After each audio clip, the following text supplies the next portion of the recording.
Good morning, everybody. My name is Anne-Sylvie Ramlet. I'm professor of nursing at the University of Lausanne in Switzerland, and I'm also the director of the JBI Center of Excellence in Lausanne. So it's my pleasure today to welcome you to the JBI European Symposium.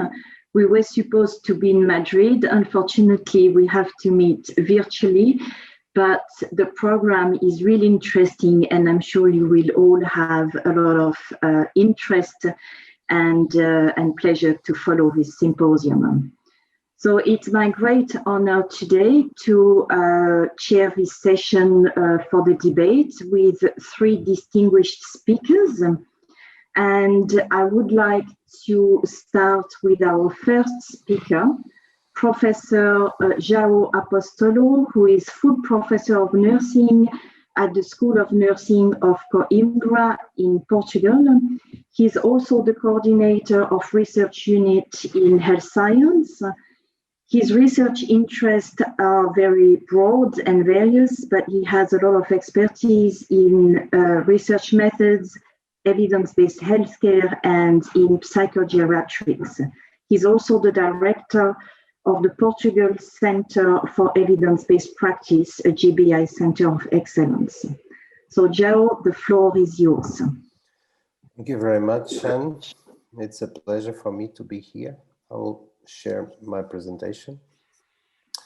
And I would like to thank very much to the European Symposium organization and the Spider Multiplayer event. And also good morning to all the colleagues that are listening to us. And I know that we have also PhD students. So it's a big pleasure to have you here, because the PhD students are one of the important parts of all this process, because they will help all this ecosystem and knowledge, and will develop this knowledge in the future. So it's for me a great pleasure to discuss this with PhD students. It's very important.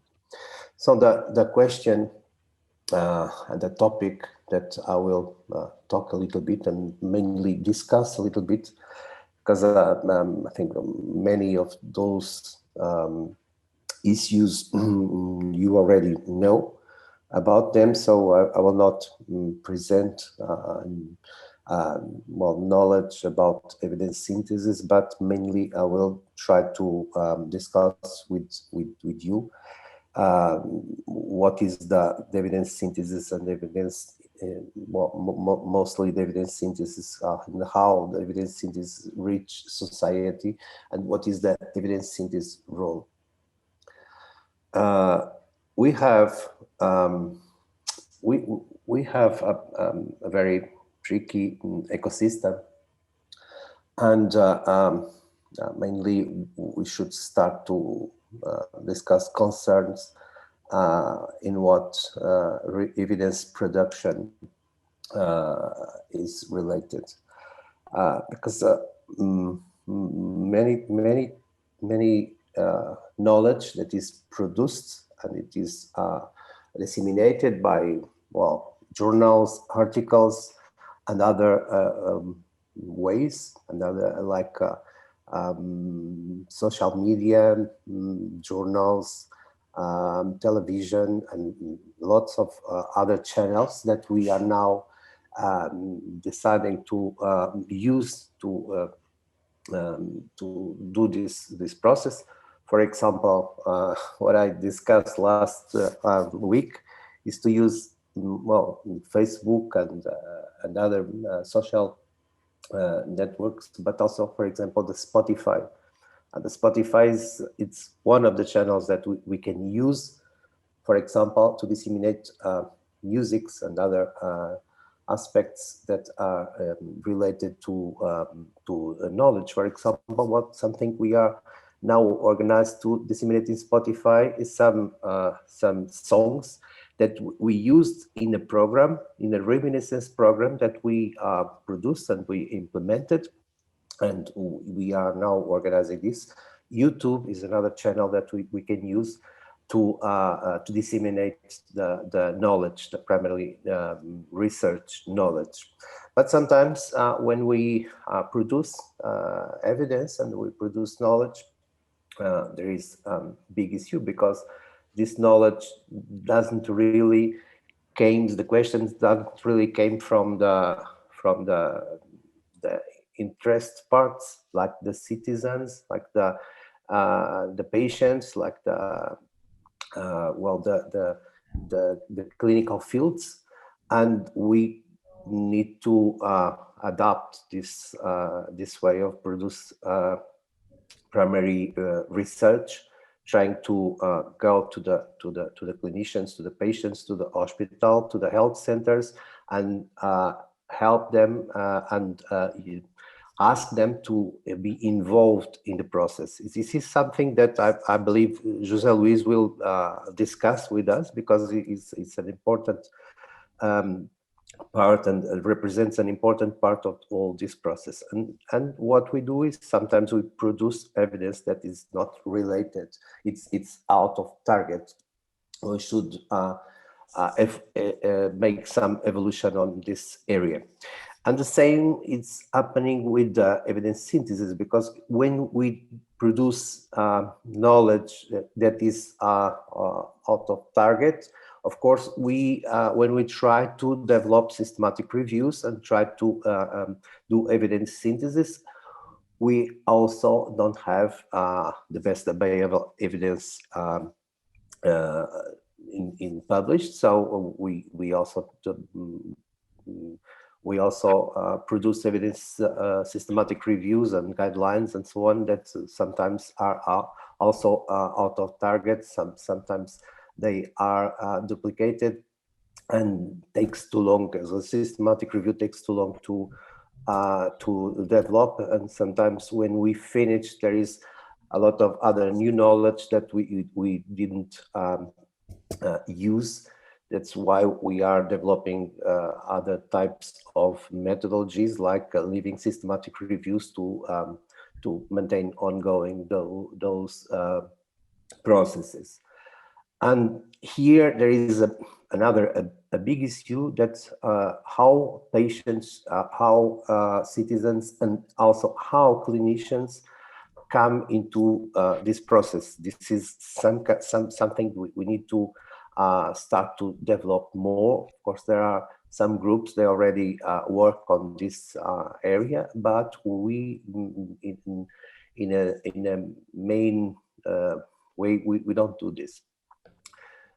So, and then with our clinical practice guidelines to inform evidence decisions and policymakers and clinicians and citizens, and to help citizens to improve health literacy, is something that is not well developed, because we didn't produce the right evidence. We didn't synthesize the evidence that we should do, and then there is a lot of information that we don't return to citizens, and we don't return to clinicians, because sometimes we produce information that clinicians don't need. So we need to involve also clinicians on all this process, citizens in all this process, and the society also to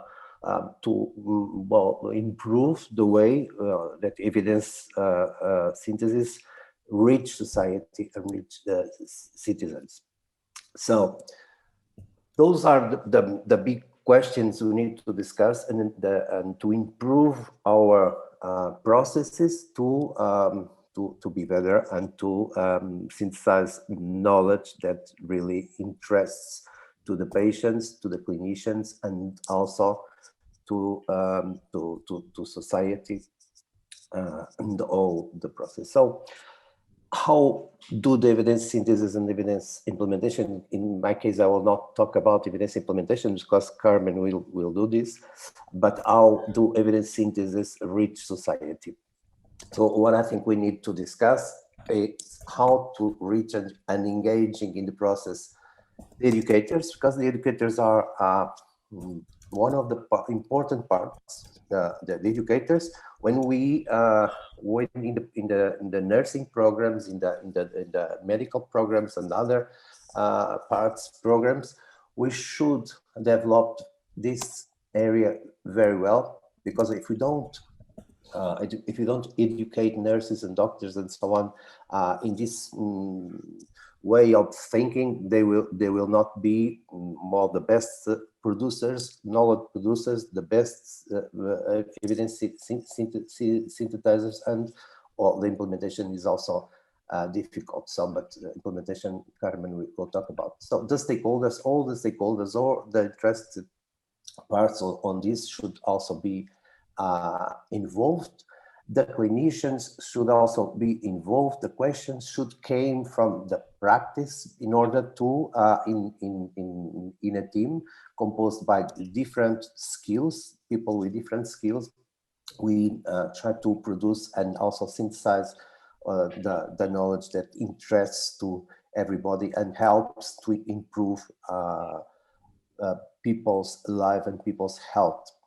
And the citizens, what we call the citizen scientists, the citizen science, we should involve them in all the process, and then return also this knowledge, not only by produce clinical guidelines to help clinicians to do a better job, but also to improve citizens, to help citizens improving his health literacy, because health literacy is something that is important. I imagine somebody that is taking some medicine, some pills, and doesn't know very well what is the effect and the harm of this pill and other things that people generally do. Like, for example, I mean some infusions that sometimes are taking with medicines, and sometimes there is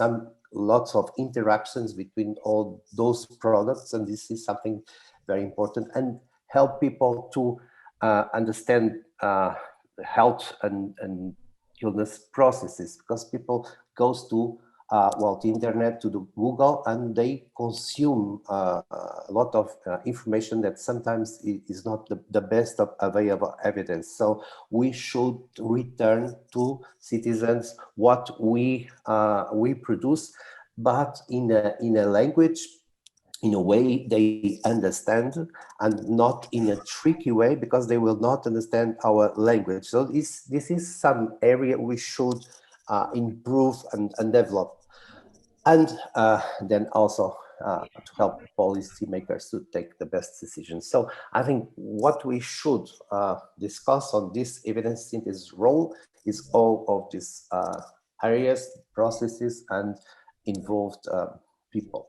So I think I took my 7 or 8 or 10 minutes. I will wait for questions and discussions, and I ask José Luis also to came to us and tell its idea and its organization. How do we work all together, patients, clinicians, scientists, and society, in order to reach society with the evidence? Okay, this is my thought and my message. So let's go forward. Thank you very much. Thank you so much, João. What I propose is, I actually put it in the discussion in the chat, but we will keep the questions for the debate at the end of the 3 presentations.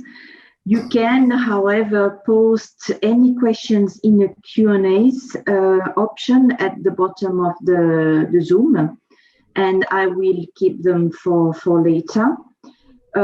We also have a dual channel in Spanish and in English, and I would like to give the floor to Laura, who will explain to the participants who may have trouble finding the right channel. And so Laura, do you want to maybe explain to participants how to use the channels? Thank you, Anne Sylvie. Yes, you have the channel below Zoom. maybe you don't see it. This is because you have to go to the website and press on Join Zoom app. This is a blue button. And if you click on this, you will have this translation button, and you can select there your channel in English or Spanish. Anyway, if you have any problem, you can write us a chat and we'll try to help you. Thank you. Okay. So I think we can invite our second invited speaker, Carmen Manzielo. Carmen Manzielo is an assistant professor at the Carol Davila University of Medicine and Pharmacy in Bucharest.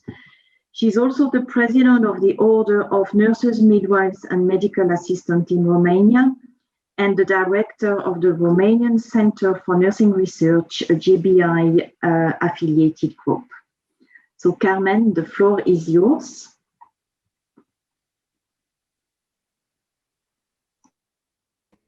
We can't hear you, Carmen.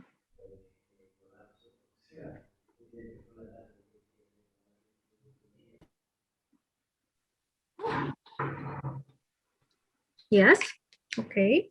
Yeah. It was a technical issue. Thank you, Anne-Sylvie, for presenting me, and hi, everyone. I'm very happy to be here with you, and now we discuss about the clinician role. And thank you, Joao, because you left us to discuss about this a lot. Evidence are available now, and we must thank the researcher for their work. However, these evidence are not always implemented in care delivery, how Joao said, and variation in practice abound. We saw the traditional research had focused on data analysis to identify best health care evidence and to demonstrate that new practice will lead to improve quality and patient care and safety. Much less research attention has been paid to how to implement in practice. Yet we know that only by putting into practice what is learned from research, healthcare will be made safer environment. Implementing evidence practice are difficult and need strategies that address the complexity of system of care, individual practitioner, senior. I can't build your screen. No, because I don't. Okay. Safety practitioner. I propose that we find out what are the barriers and facilitators in implementation of evidence. The synthesis and implementation are of evidence. Sorry, Carmen, we Carmen. see Yes. your presentation. You don't see my presentation? We see the website. You can see your screen, but it's not the PowerPoint presentation. Not sure. Sorry.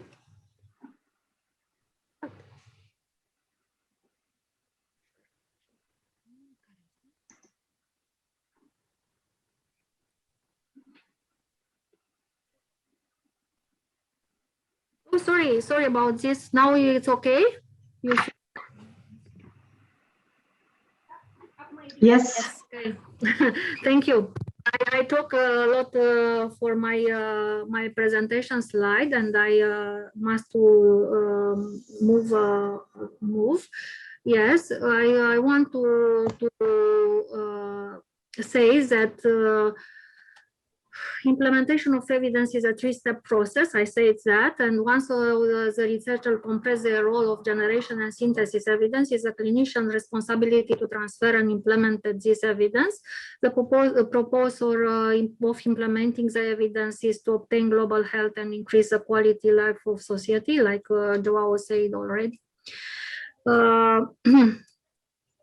Among the most important responsibility of clinician, we can mention develop of clinical partnership, identification of the best evidence, implementation topics or theme, and what the practice that need improvement, and maintain the sustainability of the implementation project.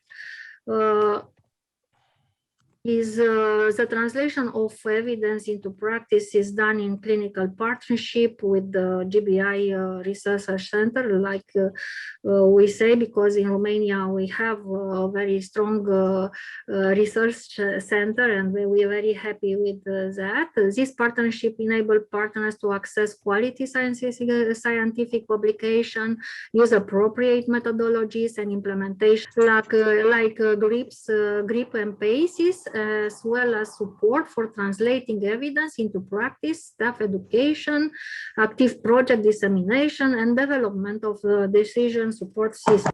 Another extremely important role is to examine healthcare practice and identify gaps that can be improved. The examination is done by the direct and real-time observation of the ways that clinician, okay, I returned, is recommended to that you address them open-end questions, such what's wrong, which leads them to look for a new solution, what practices need to be improved, what should be changed. After that, we'll discuss with the management about the development strategy in order to prioritize the implementation teams. Another important role is identify the units in which the practice needs to be improved. Implementation can only be done in a single ward of medical unit. Priority should be given to areas that need to be improved in line with the medical unit development strategy. In addition to discussion with the staff of management, we will also discuss with the quality department to consider that what they want and encourage them to be actively involved in change. Finally, the evidence implementation process is done in clinical partnership, taking into account the strategy of developing the medical unit that overlaps with the need of health professional, avoiding the gap between research and practice, improving the organizational culture to identify, to facilitate change. Implementation must be done with the involvement of all team members, motivating them enough to make the change. At this stage, probably the most important challenge is to change behaviors and to overcome resistance to change, to the reason for change. Management must allocate the necessary resources for implementation and facilitate change in the clinical context, even in the workplace, without consuming the additional time for professional according by the JBI methodology. The implementation process involves 3 phases: initial audit, implementation of evidence, follow-up audit. But to ensure the sustainability of the project, they can be supplemented with several follow-ups audits. We talk about behaviors. Their change must beginning with the understanding the behaviors we are trying to change, and using systematic methods to select behaviors change techniques. For example, we can use COM system. I think we talk about capacity, opportunity, and motivation interact to generate behavior. Continuous monitoring of implementation, conducting follow-up audits. Like I said, 1 or 2 or 3 continuous improvement is the secret to maintain the sustainability of the implementation project. I want to ask to launch the question of my presentation, and if is necessary, I stay a few seconds for you complete the response.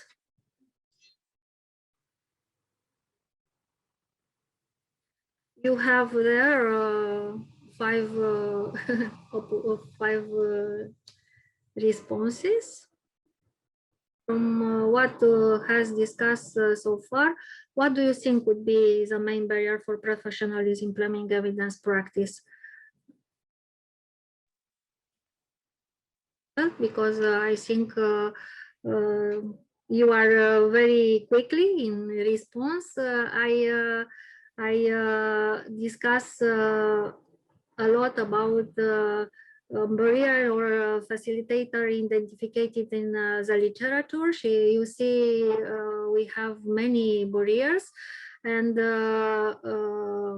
are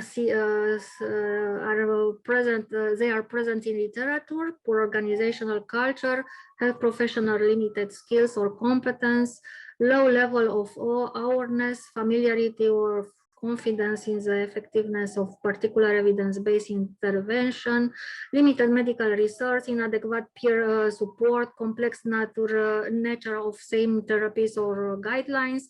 Last but not least, patient-associated barriers. Maybe Jose Luis said us more about about this barrier. Patient-associated barrier. Okay, I want to present very quickly a case study to exemplify our experience. Our barrier in strategy developing project to implement evidence the best practice in common within a multidisciplinary team in a private medical analysis laboratory.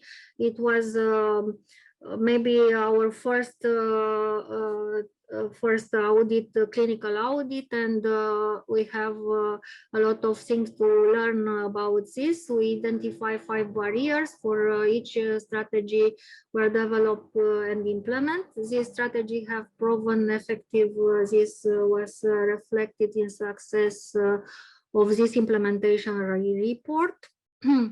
The first barrier was a time constraint, the lack of time. Yes, the strategy used to overcome this barrier was implemented and organized soft briefing and time management for the health team once a week, using lecture containing informational material and on the method of setting priorities in each department. Second, this the misunderstood information.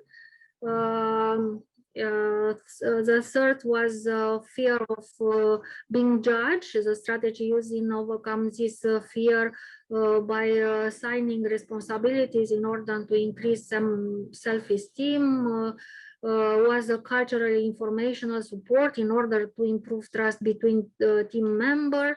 We have another issue, embarrassment and anxiety. Communication is hampered by hierarchical barriers. A lot of barriers you see is like this.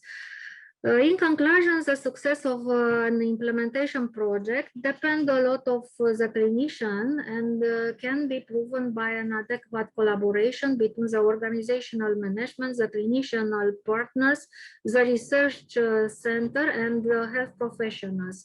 Involvement in commitment of all, allocating the necessary resource, staff motivated and desire to improve the quality of healthcare, maintaining the sustainability of implementation project, meeting the main objective of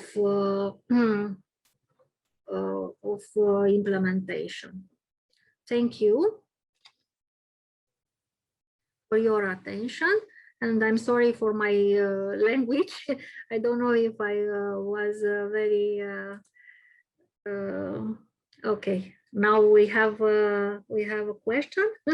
Sorry. That's okay. Thank you so much, Carmen.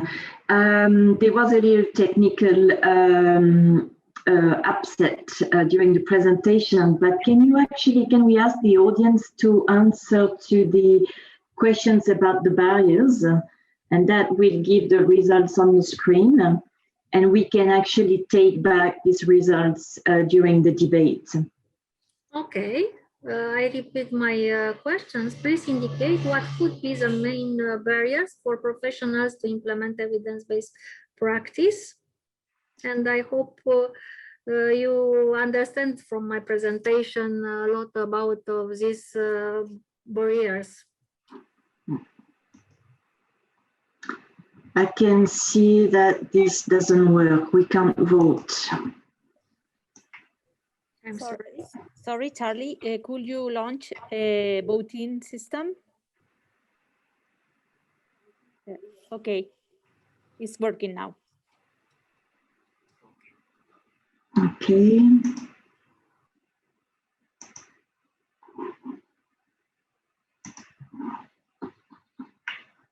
Fantastic. Very, very good. Okay, so it's very well distributed. Okay, so we keep that in mind for the debate, and we will invite our third speaker, José Luis Baquero. José Luis has a PhD in medicine. He has also an MBA in business management and marketing, and he has more than 20 years experience in marketing and pharmaceutical industry. He's also the director and the scientific coordinator of the Spanish Patients Forum. So, José Luis, the floor is yours, and the presentation will be in Spanish. So make sure that you are in the right channel. So if you speak and understand English, you need to be on the English channel. And if you want to listen to the presentation in Spanish, then you choose the Spanish channel. If you do have any troubles, please write in the chat room, and the technician will help you to sort out the problem. So, José Luis, the floor is yours. Buenos días, muchas gracias por la Good morning, thank you very much indeed for your invitation. I prefer to speak in Spanish. I can explain my I prefer to speak Spanish. Muchas gracias. Thank you very much. Well, I'm going to be focusing, obviously, in this problem, but I'm going to be doing so from the patient standpoint. Yes. Okay. If we look inside of us, I would like to ask you all, how many of you nowadays, today, right now, have a disease? How many of you are ill? And I'm saying it because when we talk of patients, it's as though we talked of something or someone far away, but we are all or might be all patients. And we might all be patients without even knowing that we are. In diabetes, for example, in Spain, we have 6 million diabetic patients. 30% has not been diagnosed. As regards the general population with high blood pressure, well, close on to 40% of the population might have high blood pressure. 65% if we talk of persons over the age of 65. 30% have not been diagnosed. Then 1 of every 2 men and 1 of every 3 women being born today in Spain is going to eventually have cancer at some point of their lives. This seems to be terrible, but we have to have the awareness that indeed also doctors, PhDs in medicine and clinical professionals, all health professionals might be patients at some point in their lives. And I would like to start by something as obvious as the rights of the patients. As you know, United Nations acknowledges medical assistance as a right of the population. The Spanish Constitution, in its Article 43, acknowledges the right of people to health protection, and concerning this right, we have the whole national health system in Spain. And then regularly and gradually, different legal actions have been adapted. Here I'm mentioning 2 especially important acts in Spain. One, 1986 of April the 25th, where the remark is that public health services have to be organized in a way that participation is possible. And specifically, Article 10.10 acknowledges the right of citizens to participate in health activities. Then in Act 41 of the year 2002, the autonomy of the patient is acknowledged, and this legal framework defines adequate information for consent of patients, and they have a right to this.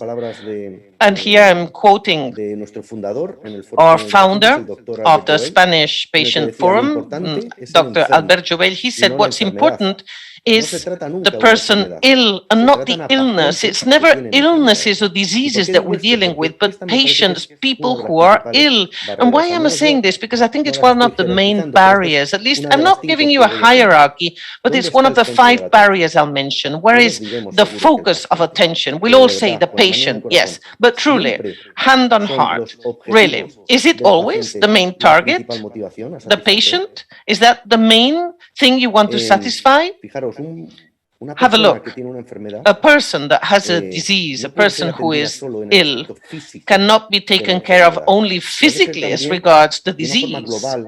But that person has a right to be looked after psychologically and socially, as was mentioned. In any case, the person expects an overall personalized tackling of his or her problem. And from here we see the enormous importance of the PREMs and PROMs, right? The patient-reported experience. That's the patients talking about their experience and about the results that they perceive as patients. For patients, results are very important, of course.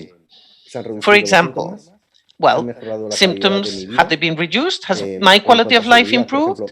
Or as to safety, are there any complications? And what's the nature of the complications? They are not all the same, but patients are also very much concerned about the whole long avenue of the disease, information received. Has the patient felt comfortable? Do patients perceive a bi-directional type of communication? These are aspects that have to be included as goals and targets, and they have to be assessed and monitored. A second barrier that I want to talk about is, well, Joao has said it really much better than I could. He's really said it well.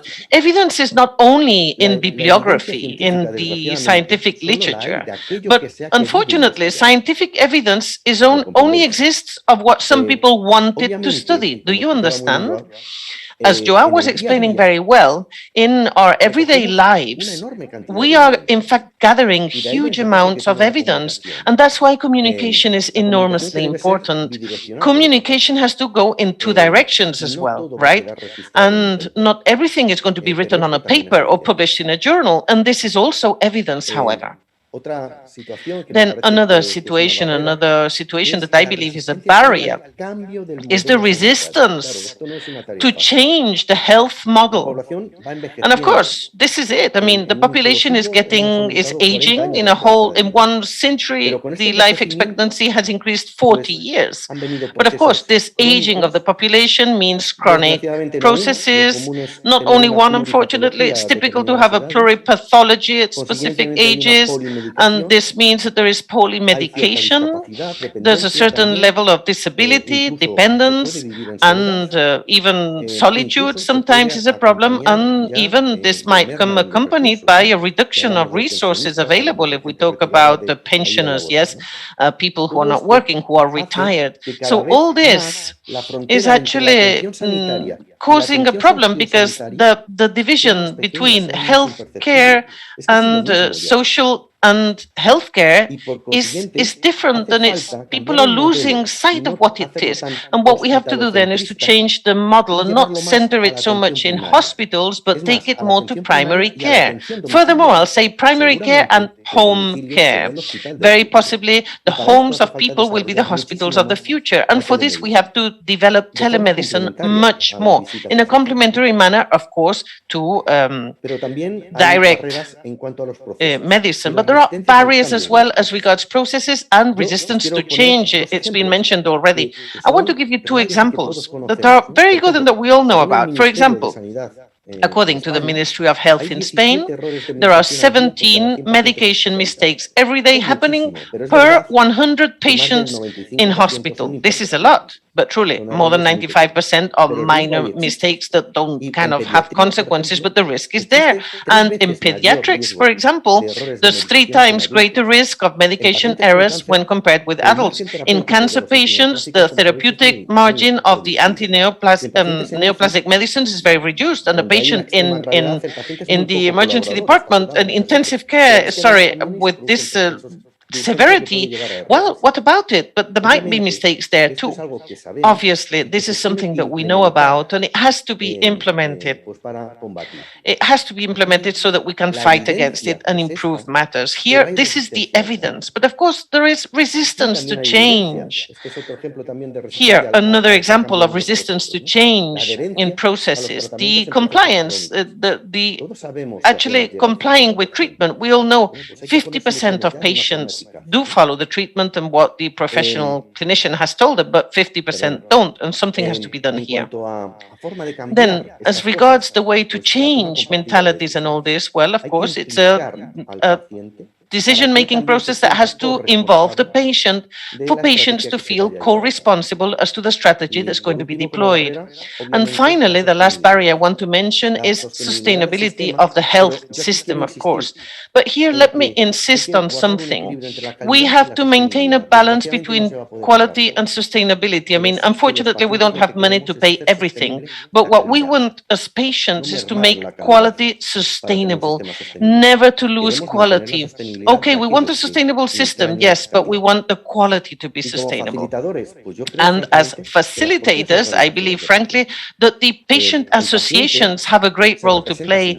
Patients represent themselves in these associations, and patient associations are representing legitimately the whole group of patients. They have been elected democratically, and they do represent patients.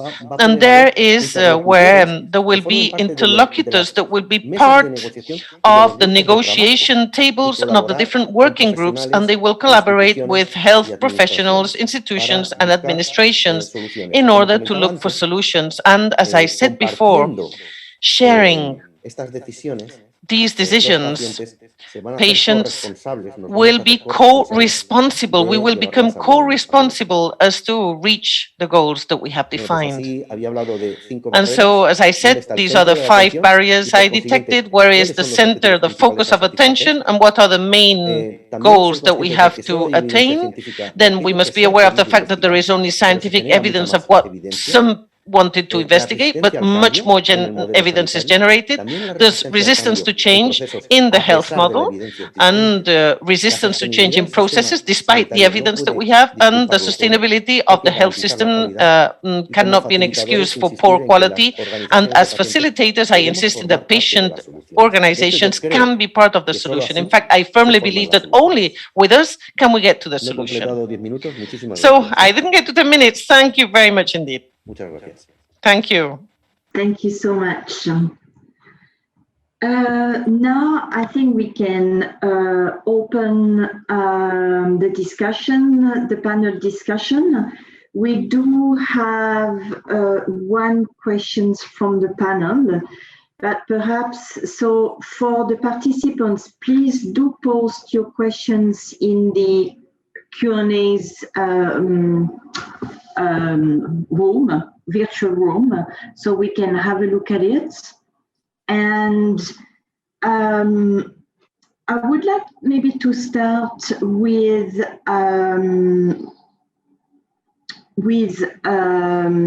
well, actually anybody could answer the questions, but we did talked about, you did talk about a lot of, the barriers and facilitators of to implement evidence-based healthcare into practice with different angles from, a researcher point of view, clinicians, and a patient point of view. And I think these 3 angles of lenses are really interesting. What appeared to be a major challenge is to actually collaborate with the end users to actually make scientific evidence-based recommendation useful and transferable for end users. And what would be your top strategy for successful implementation, collaboration with the end users?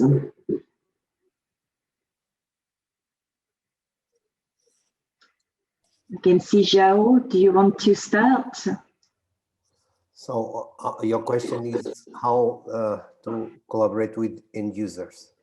Yes. Okay. Because this is a different question that somebody wrote on the question and answer. But question is, for example, something we are doing is a database of end users that we can ask to join us in the process of research, and they it's open. They know that this database is there, and then they put their references and name and contacts, and then and saying they are able to came into the processes of research. So these end users could be citizens, patients, and so on. But I think there is a different question I've discussed previously, that is, well, the citizen science to scienticize this process, and this is another question. For example, ask them to make the research questions, because if they don't participate in the research questions, we cannot develop knowledge, well, primary or secondary, that interests them, and also involve them in the data analysis and data conclusions, and try to understand if those conclusions make sense for them, because we could be, if the conclusions and the guidelines, they are meaningful for them, and they are appropriate to the context, and if they accept them, because we can arrive to some kind of intervention that is very interesting, is very effective, but that they don't accept that intervention. So this is very important for them to be involved in the process. Yes. I think, Joe, sorry to interrupt you. I think you answered the first questions of Rosa Silva, who asked how to involve at what stages you need to involve end users and citizens in the scientific process. And I would like to hear from Jose Luis, from a patient point of view, how it's perceived. Yes, I'm totally and absolutely in agreement with what Joao just said. Basically, we are insisting as patients, and I said it in my presentation, insisting on this shared decision-making process. Patients have to be involved from the very first moment, to the end, as Joao said, also for the evaluation, the assessment of the results. So patients have to participate in defining the questions of research, in defining the targets that are, it's the famous prems and proms I mentioned before. Patients don't want professionals to value only survival and efficiency. We want quality of life. And there are parameters and references to analyze this, but it has to be taken into account from the beginning of the research process. So effectively, the patient has to participate in the decision-making, in the research questions, in establishing the indicators that will be valued and assessed, and of course, in the final valuation. Indeed, yes.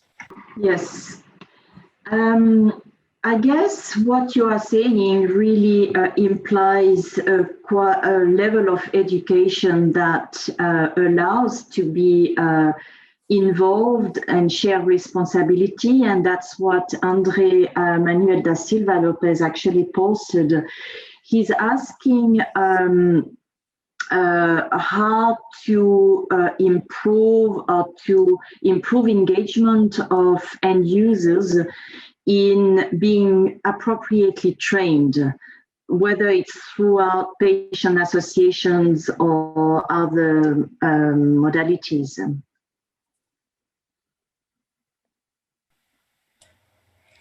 Well, I'd say through any channels possible. I mean, even at the schools, at primary schools. I'm delighted to be here with two persons from the world of nursing, because precisely there is a very important movement of nursing, of school nursing. And this is essential to illustrate and talk about healthy habits in life, but also to share all this that we're talking about. Patients are not going to become involved in something that they don't feel a part of. So if we get them to participate right from the beginning, even in school years, they will be feeling involved. Obviously, you can't get all patients to have a high cultural or educational level. That's impossible. But however, professionals have to be at the same height of the education level of the patient and explain things the way they have to be explained. But patients, I do know, will want to collaborate for his or her own benefit and for the benefit of all patients. Yeah. And Geisa Santos Gois Lopez, I hope I'm saying these names right, highlighted, the low health literacy being a major barrier, especially in developing countries. And how do you overcome this issue? Maybe we can hear from Carmen, who hasn't spoken yet first, and then the others. Okay, thank you for the question. Well, it's not so very easy to do that. We talk about the level of education, and we talk about the necessity to involve in healthcare practice with the evidence, best care evidence, to make good healthcare. Yes, but if we discuss how we can have success in this, use convincing data and reason to identify if and why change is needed. All implementation activities must start from observation of the clinical part. And carried out in the field. Well, we have example for utilization care quality indicators, like performing the hand washing technique in relation to the number of opportunities. During the implementation and after the implementation of the best practice, and analysis must be made and be in graphing dynamics with the improvement results must be dissemination to the staff in order to motivate them. After that, we can examine care practice and identify gaps that can be improved. Perform an analysis of the context of the organization, including what are the organization and staff are prepared to for change, trained and barrier to implementation. Okay, we can discuss develop strategies for identify barriers that include allocated resources. Create an interesting team vision to keep people motivating and engaged. I don't know, work with the staff who are ready to make the change and care out of creativity vision for promoting it. Provide effective change training and education tools and resources for success, disseminating progress and outcomes to stakeholders and staff. Okay, maybe Jose Luis, how do you make sure that health literacy is sufficiently developed to make sure that the patients are empowered to make informed decisions and be able to help in the process of implementation science? Yeah, I think that everybody has the ability to respond to the adequate questions, but the questions have to be put properly. If the patient is asked to value or assess the process in which he or she is involved, well, any patient can give you an explanation, any patient can give you an answer, and any patient can assess whether his or her needs are met. Not only subjective, also objective, both. And I think this is important. We have to acknowledge this. What are the subjective needs of the patient as well, not only objective? And this, I think any patient with any cultural or educational level will be able to explain and answer. And this will contribute to us enriching the evidence base that we gather from the patients. Yeah, but of course, the questions have to be well formulated. And this is it a responsibility that's not in the hands of medical professionals? I'm sorry, no, it's their responsibility. I mean, really, it's becoming more and more important.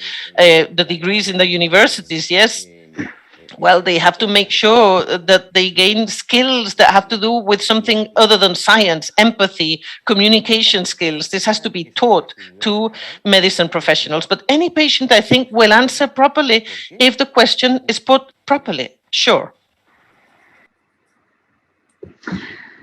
And do you think that, I mean, I totally agree with what you said. What would be your top advice to make sure that patients are invited at the table and they are truly listened to? Well, it depends on the tone, so to speak. If it's telling patients, to have this professional encounter of a nurse, clinician with the patient, well, then to make sure that a bi-directional communication is established, but this communication is crucial, essential. Now, if we're talking about designing studies and what have you, then we will have to go to patient organizations, patient associations that will have a person there that will be adequate to represent the patients. And as we said before, then, of course, make them participate in the design of the research itself, as Joao said. But evidence, of course, will be in one place, but it will come from another. It's from the daily practice as well, yeah? And I think the communication has to be fostered. Maybe as a final word from Joao and Carmen, what would be your strategy to make sure that we can actually involve patients in implementation science processes, whether it's actually in clinical practice or, also at university level? Joao and then Carmen. So that will be our final words. Okay, so your question is, sorry, how can we involve? Well, what would be your top advice to make sure that us as researchers and clinicians, we make room for end users, consumers, patients, to be involved and truly listen to when we invite them in the process of implementation science? Of implementation, not synthesis. Implementation science, okay. Or both, actually. Yeah, because it must be both. Mm-hmm. Because if you are involving citizens to the process of implementation, but you didn't make the products to be implemented or the knowledge to be implemented without involve them in the first place. So the second step will not be the best, and the results will not be the best. So I think this should start previously, that I was trying to discuss in the first question, and we should involve them as scientists. And we just was discussion if it should they have a lot of literacy or not literacy. So I think can be everybody, as Zoe told us. Could be the judge, the doctor, the nurse, or somebody that has some undifferentiated job and education, because they also are the recipients of the process. Yeah. And I think we should also give them some training in research, of course, adapted to the skills, but they should understand the process, should make the questions, analyze the results, and we should also develop the products that make sense for them.